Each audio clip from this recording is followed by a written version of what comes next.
अस्सलाम वालेकुम dear viewers. आज हम पढ़ेंगे व्हाट इज़ ओलिगोहाइड्रोमनियाज यानी ओलिगोहाइड्रोमनियाज क्या है।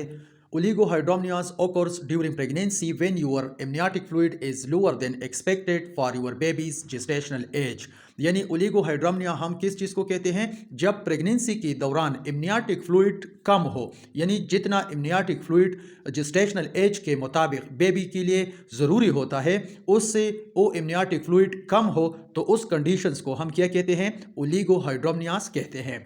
Amniotic fluid is a water like fluid that surrounds your baby in your uterus. Amniotic fluid क्या है, ये वाटर लाइक फ्लूइड होती है जो यूट्रस में बेबी के अराउंड्स होती है।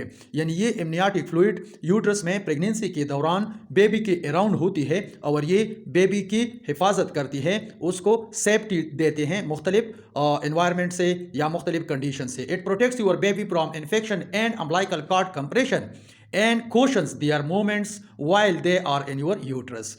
यानी यहाँ पे एक्सप्लेन किया गया है इम्नियाटिक फ्लूइड की फंक्शंस को। यानी इम्नियाटिक फ्लूइड की क्या फंक्शंस है, एक ये है कि ये आपके बेबी को मुख्तलिफ इन्फेक्शन से बचाती है, इसी तरह ये अम्बिलिकल कॉर्ड कंप्रेशन से बचाती है और बेबी के मूवमेंट्स को कंटिन्यू रखती है। यानी इम्नियाटिक फ्लूइड में बेबी इजीली मूवमेंट कर सकता है। Amniotic fluid also helps develop your baby's digestive and respiratory system as well as regulates their temperature. यानी इसके अलावा इम्नियाटिक फ्लूइड बेबी की जो डाइजेस्टिव और रेस्पिरेटरी सिस्टम होती है उसको भी इंप्रूव करते हैं, डेवलप करते हैं और साथ में वहां की टेम्परेचर को भी मेंटेन रखते हैं। यानी इस इम्नियाटिक फ्लूइड की वजह से बेबी को जो टेम्परेचर दरकार होती है वो भी मेंटेन होती है और साथ में डाइजेस्टिव और रेस्पिरेटरी सिस्टम को भी डेवलप करते हैं।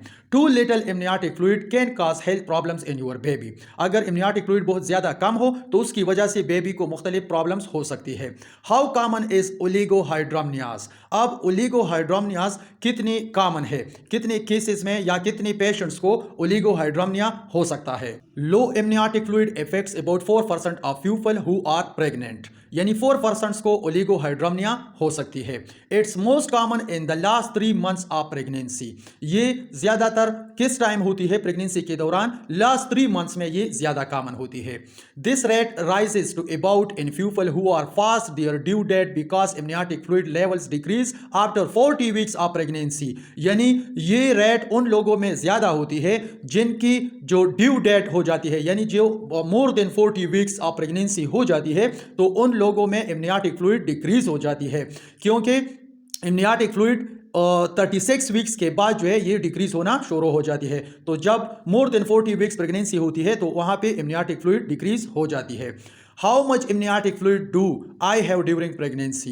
यानी प्रेगनेंसी के दौरान कितने इम्नियाटिक फ्लूइड मौजूद होती है यूट्रस में। It depends on how many weeks pregnant you are. यानी इम्नियाटिक फ्लूइड यूट्रस में डिपेंड करती है कि प्रेगनेंसी कितनी वीक्स की है, जेस्टेशनल एज कितनी वीक्स का है, उसी पे डिपेंड करता है इम्नियाटिक फ्लूइड की लेवल।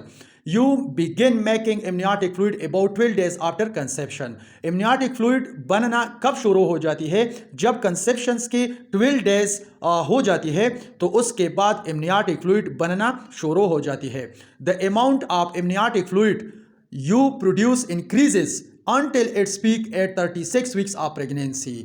यानी इम्नियाटिक फ्लूइड 12 डेज के बाद बनना शुरू हो जाती है और 36 वीक्स ऑफ प्रेगनेंसी तक ये बनता रहता है, ये इंक्रीज होता रहता है। लेकिन 36 वीक्स के बाद ये फिर बनना बंद हो जाती है और ये आहिस्ता आहिस्ता कम होना शुरू हो जाती है।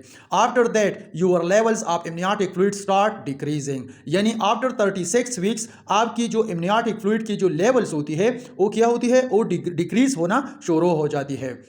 What is the most common cause of ओलिगोहाइड्रोमनियाज। अब मोस्ट कॉमन काज क्या है ओलिगोहाइड्रोमनियाज की, जिस तरह हमने एक्सप्लेन किया कि ओलिगोहाइड्रोमनियाज हम इम्नियाटिक फ्लूइड जब डिक्रीज हो जाती है तो उस कंडीशंस को हम क्या कहते हैं, ओलिगोहाइड्रोमनियाज कहते हैं। तो उसके मोस्ट कॉमन काज क्या है, several factors can contribute to low amniotic fluid such as. यानी बहुत ज्यादा फैक्टर्स है जो क्या करता है, जो इम्नियाटिक फ्लूइड के लेवल को लो करता है। वो कौन कौन से फैक्टर है, congenital anomalies that affect your baby's kidneys or urinary tract, problems with your placenta going more than 2 weeks past your due date। यानी एक तो congenital abnormalities होती है बेबी में बेबी की किडनी में या यूरिनरी ट्रैक्ट में, जिसकी वजह से इम्नियाटिक फ्लूइड डिक्रीज हो सकती है।